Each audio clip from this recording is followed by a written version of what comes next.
Hi everyone, hope you're doing good. Today we are making homemade pumpkin spice creamer. I feel like this is very controversial. You either love it or you hate it. I'm somewhere in between though, because I like pumpkin things. I love cinnamon, but I don't care for the Dunkin' PSL, and I'm starting to like the Starbucks PSL, especially because of their new pumpkin cold foam. So I decided to make it myself, and it's really easy. This is what you're gonna need. I have some cream here, but you can use milk, almond milk, anything you want. I have some brown sugar in the form of Swerve. This is a natural sugar replacement. You could use regular brown sugar. I've done that before and it tastes really good. It's a 1-to-1 ratio. Like if you use 1 cup of brown sugar, you use 1 cup of Swerve. I have vanilla extract, and then here I have a combination of cinnamon and pumpkin spice, and I got the pumpkin puree. So you just add everything to the bowl and mix. I have a big bowl here so you guys can see everything.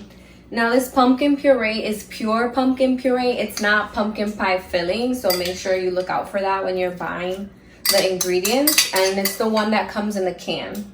Gonna add that, the brown sugar,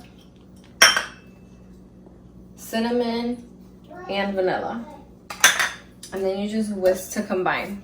This is what it looks like when it's all mixed up. You guys can store this in a pitcher or one of your coffee creamer containers. Once you empty it out, put this one in there. So I'm gonna add my coffee. I like Stok. This is my favorite ready-made cold brew. So just pour that over ice, and then you add obviously however much creamer you like. I tend to like a lot. You just pour that in. Then I got this whipped cream from Aldi. It's so good. It's seasonal. It's maple vanilla flavor, and it goes so well with this. So just add some of that, cinnamon, and that's it.